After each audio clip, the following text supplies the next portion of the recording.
Welcome to Propel Podcast, the podcast where we explore how schools and educators are reimagining what it means to lead, connect, and make an impact. Whether you're a teacher, an administrator, or just someone passionate about schools, you're in the right place. I'm your host, Inger, and together we dive into stories, strategies, and sparks that are shaping classrooms across the country. So grab your coffee, settle in, and let's propel education forward. Today, I'm joined by Leondra Radford, an accomplished educator, someone who brings years of experience in leadership, innovation, and strategy, and a passion for storytelling and community. Leondra will share her stories, her insights, and her journeys and lessons she's learned along the way as an administrator, as an educator. So you're in for a great conversation. Let's welcome Leondra Radford. Good to see you today. Thank you for coming and being here. I'm so excited to chat with you. Thank you so much for having me. I've been really excited about having this conversation. I'm excited too. Today's topic is how one K-12 school or 7 to 12th grade is actually the specific age range that Leondra has is a director of alternative education in tackling community engagement. And this is a particular topic that I'm passionate about because I've spent 2 decades doing community engagement in my own community in Oregon, working with one of the largest school districts in the state. And I'm really passionate about how we bring community voice into our school buildings. I think of schools as microcosms of larger communities and societies. And there's a lot that happens in our schools that we are navigating when we bring some of the challenges that kids are facing with food insecurity or homelessness or just violence into the school building, and how we navigate those conversations and support students and parents is really important. So, Leondra, I know you wear many hats. You're currently the director of alternative education at a 7 to 12 program. You're also a storyteller, which I'm super excited to tap into that today because I love storytelling. It's just so important for our communities.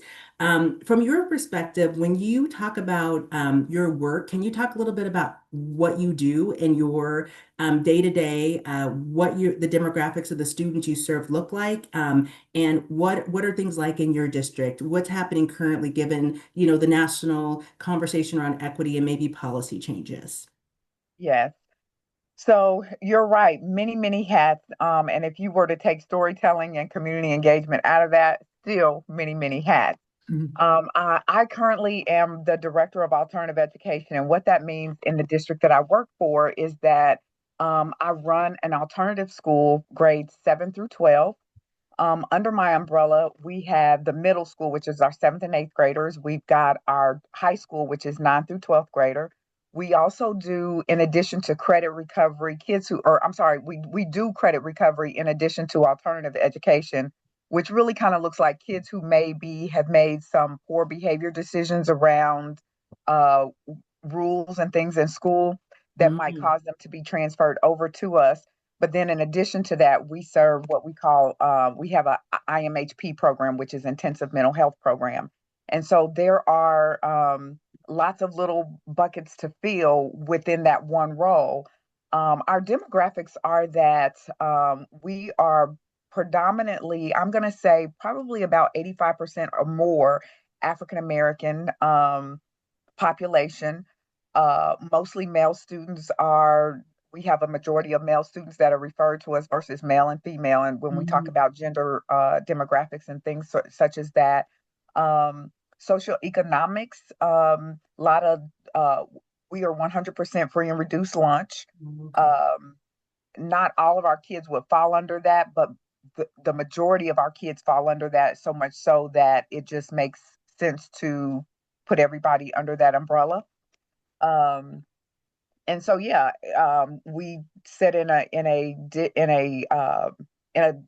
geographical location that is high crime. Okay. Um, and so when you put all of that together, sometimes that is a recipe for needing to bring people to the table that have lots of ideas of what some solutions could be to some problems that would be barriers to education. I love that. And I love that you sort of went naturally into the conversation around bringing people into the conversation and building those partnerships. And I think a lot of the work that I've done over the last like 2 decades has really been around the collective impact model that schools really Mhm. can't do it in isolation of their communities. And how do we bring people in. So when you talk about that community engagement piece in your setting, given, the students you're serving, given the poverty that students are facing, what is your expectation and what is your vision around what you're aiming for in Warren Township? Like, what is your vision for that work? Yeah.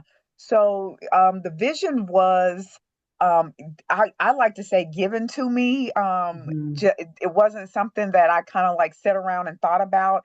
The role that I'm in, I've currently been in this role for about 5 years, and when I came to the role, it was very apparent to me very, very quickly that something more needed to be done.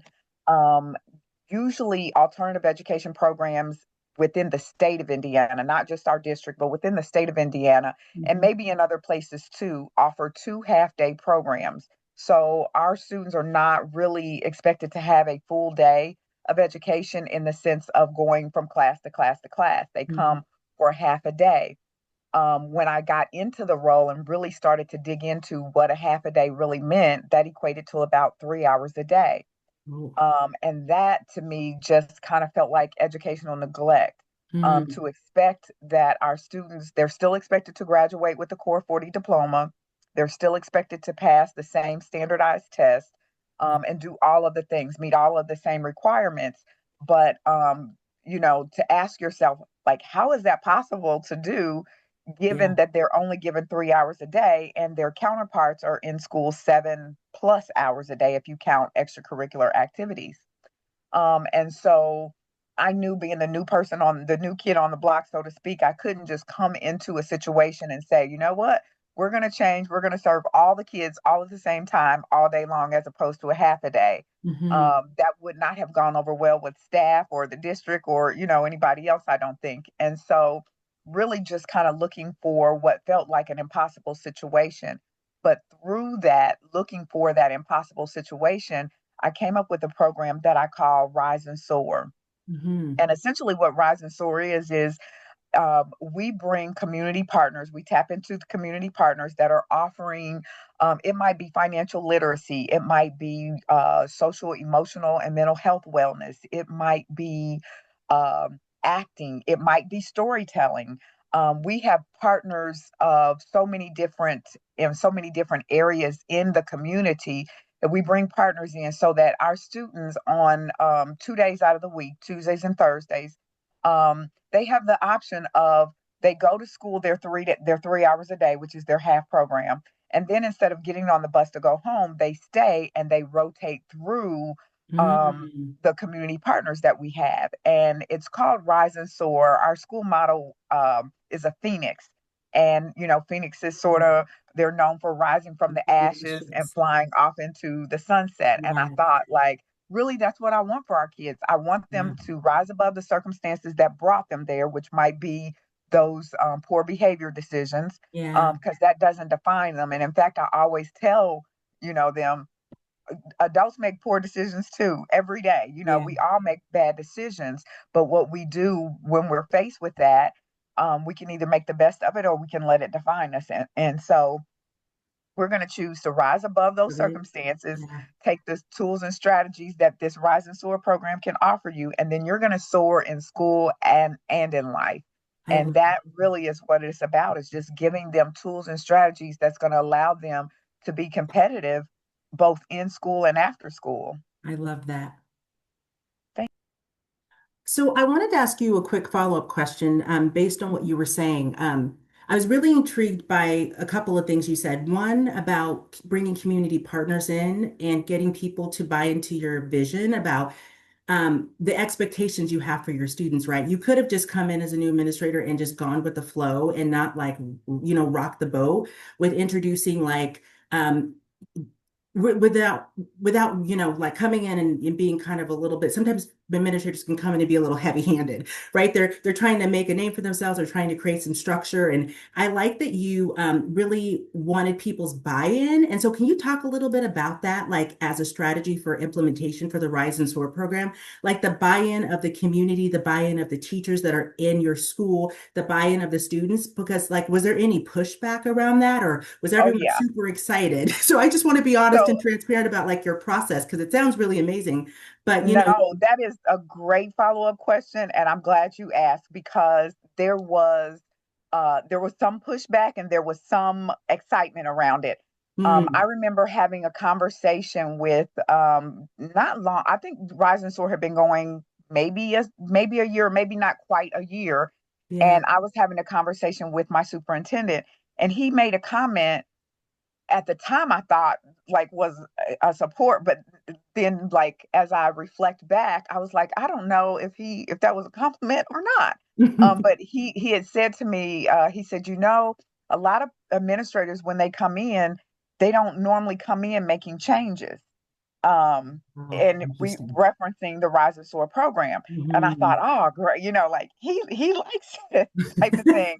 Um, Yeah. and I don't think that he doesn't like the Rise and Soar program, but there was some pushback among teachers. Hmm. And that was a very valuable lesson learned because my heart, the purest place in my heart was coming from how do I do this? How do I meet um, what our students need and not have any lift on teachers, like no teacher Yeah. lift? Because again, I was very aware I'm new coming in and I did not want to ask them to do Hmm. more than what they were already doing, which they were doing an amazing job with our kids. Yeah. What I think happened somewhere along the line, teachers began to believe that I didn't have faith in them to give kids what they needed. And so they felt left out of the Rise and Soar process. They saw Mm. Rise and Soar as this thing that's happening, that's coming into our building, Yeah. but that they were not really a part of. And it Mm. wasn't that I didn't want them to be a part of, it's that their role was to teach the academic courses. The Yeah. community partners role was to kind of supplement that or augment that. Yeah. And so both of them were working simultaneously, so there wasn't really, it wasn't me like keeping them out, it's just that it was happening at the same time. So if you're teaching, you can't really be a part of this. Hmm. And it took me, if I'm being totally transparent, 3.5 to 4 years to get out of to help teachers get out of that mindset.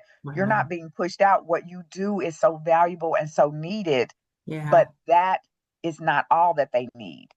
They Hmm. also need those soft skills, those social skills, those things that are going to teach them how to do, like you're teaching them what they need to be able to pass these tests and get into Yes. colleges. Yeah.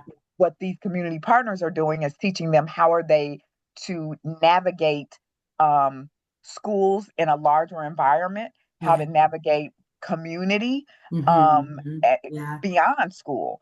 And both of those are very important things. And so we've gotten ourselves to a happy medium, but it wasn't always that way. Yeah, I appreciate you saying that because I think sometimes when you implement new things, it can be hard. And at our school district, we use a co-design process where at the very beginning of a process, we invite the folks most impacted by the change in to have the conversation. And I just really respect that one, you recognize that they wanted to give you feedback and you were receptive to it and you leaned into like bringing them into the process, but it takes time, right? You said 3.5 years. Yes, That requires yes, an immense amount of patience on everybody's part. So my follow-up question to that is, what has been one of the biggest challenges in engaging the community more deeply and like the vision of Rise and Soar? And have there been any like obstacles you've had to overcome besides, the internal, challenges maybe or a little bit of tension with the teachers? yes, yes. So when I first started Rise and Soar almost did not happen. And that is because when I came up with the idea, schools are the time is very concrete. Like classes start at say 9:01 or 9:03, Hmm. not 9 o'clock to 10 o'clock. And so me talking with different community partners, I might talk to somebody and they'd be very excited about coming on board and say, yes, I've got a 30-minute program. Somebody else might say, yes, I've got an hour program. Somebody else would say, I've got a 3 hour program. And I was trying to navigate that, like, okay, we can put this person in this program here, but then there's that 2 minute or that 3 minute window. And I was Hmm. very aware that every minute of the day, kids have to be supervised, right? Yeah. Well, I am an administrator for a reason, because I the I'm probably a school counselor by heart, but that Mhm. scheduling would have just done me in. And that situation only proved that I was not able to really schedule, make the schedule fit, and it was driving me crazy. Meanwhile, again, I am new, and I had spent a couple of days on working on this, and finally, I said to myself, nobody's even expecting that I do this program. This is me wanting to do this thing. I really need to get about the business of doing, what I was hired to do. Um, and so I literally picked up all of the papers, set them on a table away from my desk, and said, maybe I can come back to this and look at it going into like maybe next semester or next year. And the very day that I did that, I went home from work, and the following morning I was getting dressed for work, and the news was on. And in my township, not in my school, but in my township, we lost two students. They were killed in a park right up the street from my school, seventh and an eighth grader. Wow. Um, Mm, and on my drive into work, administrators, I feel like we never can cut it off. I'm always coming up with stuff when I brush my teeth or driving into work or whatever. But mm, on my drive into work, I thought to myself, something that's very clear to me is that one, you cannot allow your inability to put together a schedule to prevent kids from being in a safe space. And school is a safe space yes. because if they are left to their own devices and they are already known for making poor behavior decisions, Mm, we are only adding to the problem if we don't do something about that. yeah. And so I went back with this determination, still not knowing how to schedule. And so again, that relying on community, I called the people that had agreed to do this, and I said, "Hey, I know you said you had 30 minutes, but is there any way you could put a activity with it to stretch it out to 45 to an hour? And I know you said you had 3 hours, but would you be willing to come on Tuesdays and Thursdays as opposed to just one day? Yeah. Scale it down to an hour and a half, like we've got, and really just sharing with them." So going back to that transparency, sharing with Mhm. them, this is more than just about you coming in and doing an activity. Yeah. This is about saving kids' lives. This is about supervision of kids when they're in our care. This Yeah. is about really changing their lives and giving them something, maybe that they haven't been exposed to before, to see that there's other possibilities, maybe more than what they've seen before. Yeah. And every single person was like, yes, yes, yes. And so Wow. a Rise and Soar was able to get off the ground. I love Um, my school, we don't really have a budget. So I had it. partnered with our resource center, and they had so graciously used some of their budget to do stipends for some of the partners to be able to come. Yeah. And that was wonderful for the first year, but that turned out to be a nice little piece of change. And so Yeah. the director of our community center, our resource center, he said to me, like, you're going to have to scale back. And so every year there's been a scale back, a scale back, and a scale back, Yeah. till we got to the point of last year, only one of our partners was able to get a stipend. So we had to kind of shift and look for people who had already written grants that needed to be in a school because they needed numbers. And I'm like, we've got numbers, we just need programming. Rams. Yeah. um, and so we were able to kind of keep it going in that way. But every year there's this time period of like, we don't know if Rise and Soar is going to happen. And it's really a shame because our kids come in the building on the weeks that we don't have it, and they want to know, when is Rise and Soar starting? When is Rise and Soar Yeah. starting? So Yeah. I know that it's a program that is affecting change in a positive way. Yeah. But like everything else, money is always Yes. kind of lurking around the corner to be a barrier. And that's something that we continue to fight. But for as long as I'm there, I really want to work really hard to make sure that Rise and Soar has a place at our school, because our kids need it, and they see that they need it, and it becomes really a wonderful thing. Yeah. Well, I appreciate you also talking about the vulnerability of programs because we are susceptible to grants. And when grants go away and you hire based on grants and there's no more money, how do you make things sustainable? And that's a real conversation in education because I think in my own experience, having worked with the largest school district in Oregon. We were hitched to a multi-million dollar contract, and we knew that it would eventually go away. And we had hired all these people to provide the services in the schools for the parents and the students. And the staff had become accustomed to that, to leaning on us for advice and facilitation of workshops and trainings and stuff. And so when that goes away, it's a serious loss to the school community because, like you said, your kids and your parents, like they're looking for it every year. They're like, Yes. I would be part of the Rise and Soar program because they know or they've heard through maybe word of mouth how amazing it is, and so there's this expectation. And I'm just wondering, like, if you have any ideas about like how do we make programs like these sustainable. I don't know if it's more leaning on local grants and foundations or fundraising, or if do you all have a schools foundation where you pull money from the schools into a foundation and then it gets parsed out to schools to support some of the activities in your district? So we do have a foundation that does that, but their grant funding for the alternative school has not really been. We've been able to get grant money for them for like reading nooks and things like that, but to Uh, do a stipend or a salary for somebody consistently, yeah, I think people tend to shy away from it because if they don't see a way to make it sustainable to a point where they will be able to taper off, then you know yeah, they're not really wanting to kind of like jump in and do that. yeah. And it I mean it's a real thing because even the partners that said, hey, well, we've been able to apply for a grant and get our own money. Hmm. um the conversation around diversity, equity, and inclusion has taken some of those grant dollars away as well. And Yeah. so our partners, we've had some really great partners who have had to say, unfortunately, we're not going to be able to come back. Um, and it hurts every time, but there has there always just seems to be right when we think, okay, we're really going to have to tell kids we're not going to do it. We'll go to a conference or a luncheon or something, and somebody's talking about a program, and I'm like, hey, have you ever thought about coming into a building? That type of thing. Hmm.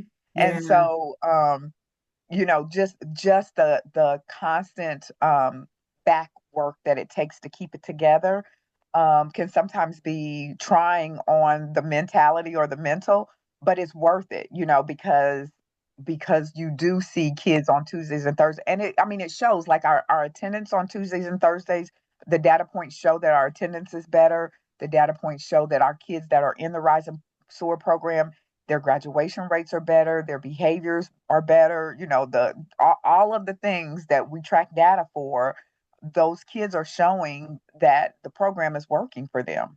Yeah, I love that. Well, yeah, and I'm just inspired because I think there's so many jewels that you're dropping for us to be thinking about how we do better community engagement and how we start programs from scratch and bring people into the process and how we leverage community-based organizations, which sometimes people are a little intimidated to go out and talk and build those relationships. And I often sometimes think that they're waiting to just be asked. Like they're hungry to Yes. come in and provide the support too. So I know that you are a storyteller. You've been telling a story about your program, about your career, and about your passion for education.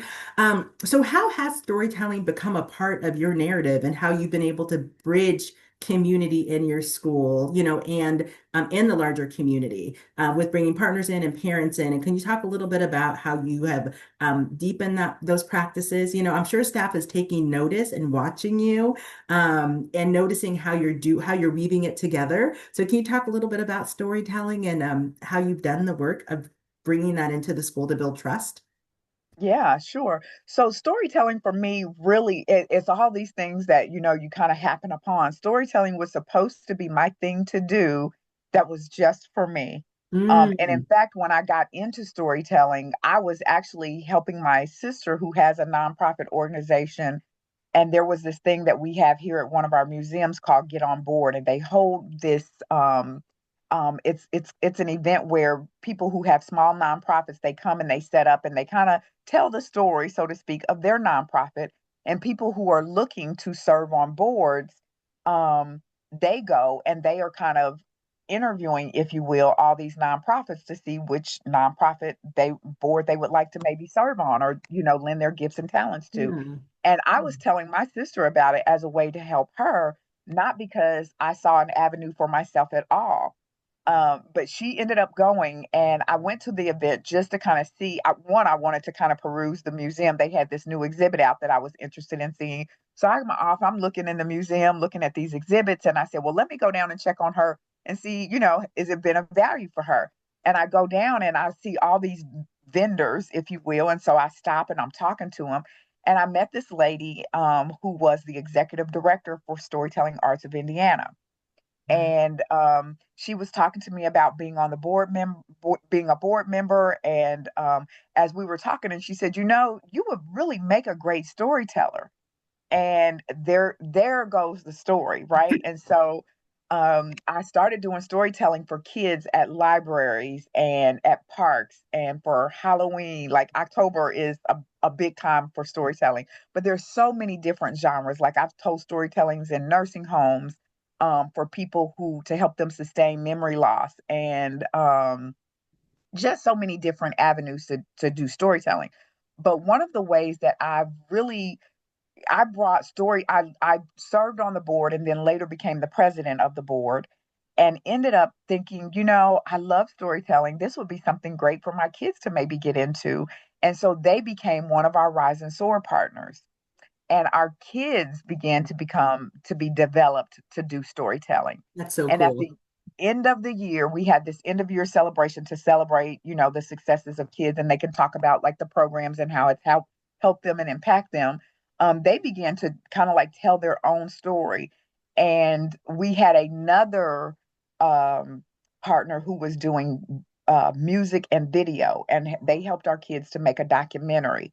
And so some of the kids who done storytelling was in the documentary. It just turned out to be this beautiful relationship, from one partner to one partner to one partner. But it Mhm. really, what storytelling does, it helps you to think about your middle, beginning, and end before you really just kind of start to just go off. And so people, it's almost like you're taking them down this road of your vision. If you've got a vision for your school and you Yeah. start to talk to people about that, and you're open and you're transparent about it, Mhm. um, Mhm. people can decide, I'm either bought into this or this is not my cup of tea, and they are going to. It makes it easy for community to come into the school because Yeah. they feel like, oh, I've heard about this thing that's happening there, and I really want to go and see what this is all about, Hmm. or to see if it's what is really being told. And I think in the world of alternative education, that is really important to do, because a lot of people, when they hear the word alternative, they automatically think negativity. Yeah, Um, that's and it true. has been helpful to me, even when I bring families into our building. A lot of times parents will say, well, I don't want my kids going to that alternative school. Bad kids go there, Oh, and instead of saying, well, ma'am, your kid did some bad kid stuff, yeah. I can tell them the story about, how, yes, I can understand how, from your perspective, it might feel like a consequence. And in some regards, it is a consequence. But let me tell you how, when they come here, they are nurtured. We wrap our arms around them, we care about them. And then also being very intentional about the language. I Yeah. don't say, like, we're going to enroll your kid, and then my secretary is going to call and tell you that your kid is enrolled and when to come, because that feels like you're telling me what to do. Hmm. I'm very intentional to say, like, once we get the transfer paperwork, my secretary is going to give you a welcome phone call. They're going to give you all the information you need, and blah blah blah. So before they ever step foot in the building, we want them to feel welcomed. Yeah. When Yeah. I think about like the Mhm. goals that we set every school year, belonging is always a number one goal, Yeah. because if families and community and kids, if they don't feel that they belong in our building, they're not going to want to come.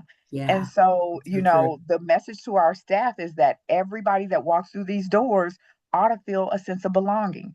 We are always saying our building, our building, our building, when really this building belongs to the district. It's not ours, but Yeah. the part of it that is ours, we want to share with people. We want people to want to come in and Yeah. serve our kids. Yeah. And it has really become a thing.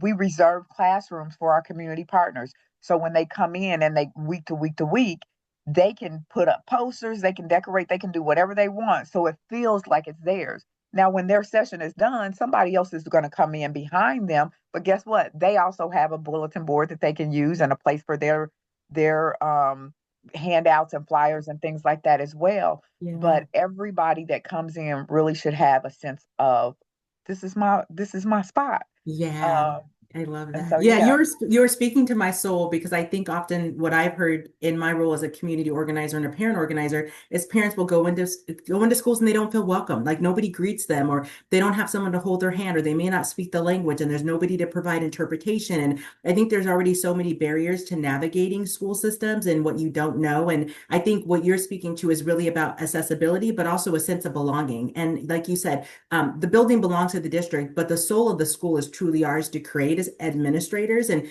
we want parents and students to feel comfortable. And I think when they step into the building and into the spaces that we are, that we're leaders in, and we are trying to create these environments where they feel seen and supported.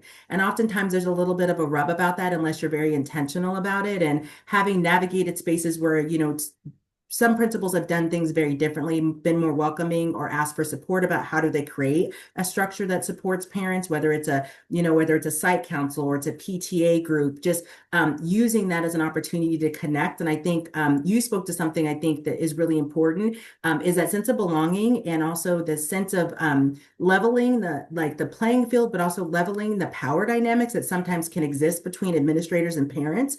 I think yes, parents can be very intimidated sometimes by engaging with principals. And so I think like recognizing that from the onset and setting some, not rules to engagement, but how you engage, how you connect, how you create a genuine, relationship, a sense of belonging and connection. And I think that's what I love about storytelling is being in community, listening to people, just sitting still and letting people tell you a story can really elicit a sense of understanding and empathy. That's what I've yes, learned from storytelling is empathy, just like, oh, like I understand you better because now I know your story, right? Whereas before yes, you're the bad kid over there that got in trouble, got sent over here to the alternative school, and now there's all of these things you have to unpack. It's like, yeah, you have a story, and I want to sit still long enough to hear your story and build a connection with you. So that because if you can't, if you there's no relationship, you really can't teach kids. If they don't feel seen and welcome and there's no expectations for them, they tend to just check out and they don't want to be bothered. They're the quiet kid in the corner or they don't show up. And yes, absenteeism is a huge issue, right? They check out and like you said, where are they? They're in the streets, they're getting into trouble, right? And our buildings should be safe havens for kids, right? We should be yeah, creating the conditions where they are excited to walk through the building every day because they know there's one adult that cares about them, one teacher that absolutely. they can talk to, one person that's like, yeah, Mrs. So and so, Miss Radford, she gets me. She understands who I am. She says hello. She greets me in the morning. So I love everything that you said. It's so pivotal in the work that we do as educators. So I would like to end with what I call the final bell. It has been a joy to sit with you and to talk to you today. You are a wealth of information and sharing tons of jewels for hopefully our listeners. So this is the final bell question. If every school leader listening could do one concrete thing tomorrow to improve community engagement in their district, what would you recommend and what small action could really make a difference? Stand at the door every Mm, morning, greet kids by name if you know their name. If you don't know their name, get to know their name and make sure they know your name. That goes such a long way. Whether I greet kids every morning. Some mornings kids come in and they are just in a mood and they don't talk to me, but I have to tell myself whatever they're mad about, it couldn't be me. yeah, I right. They just walked in the door. So whatever, Right. and when they don't speak, that's okay. And I let them know, Yeah, I hope you have a better day as they're walking down the hallway.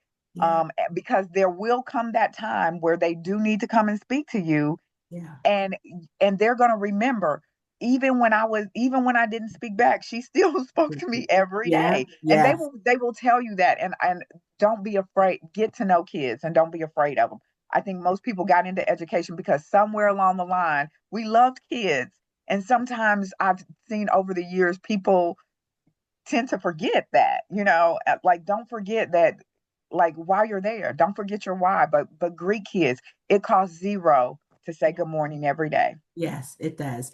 So I want to thank you again for joining us. And to our listeners, remember, progress in education isn't about doing more, it's about deepening what matters most. And from today's conversation, that's around community and building community and listening. So until next time, keep leading with purpose and propelling education forward. Leondra, where can people find you before we get off today? Well, first of all, I want to say thank you for having me. But you can find me. I don't necessarily have a website, so to speak, but I'm at the Renaissance School in Indianapolis, Indiana. So if you were to go to MSD Warren Township and Google the Renaissance School, my information is there, phone number as well as email. You could also go to Storytelling Arts of Indiana and you can check me out there on the website and see me tell a few stories. Oh, thank you for being here today. I appreciate you so much. And until next time, keep propelling education forward.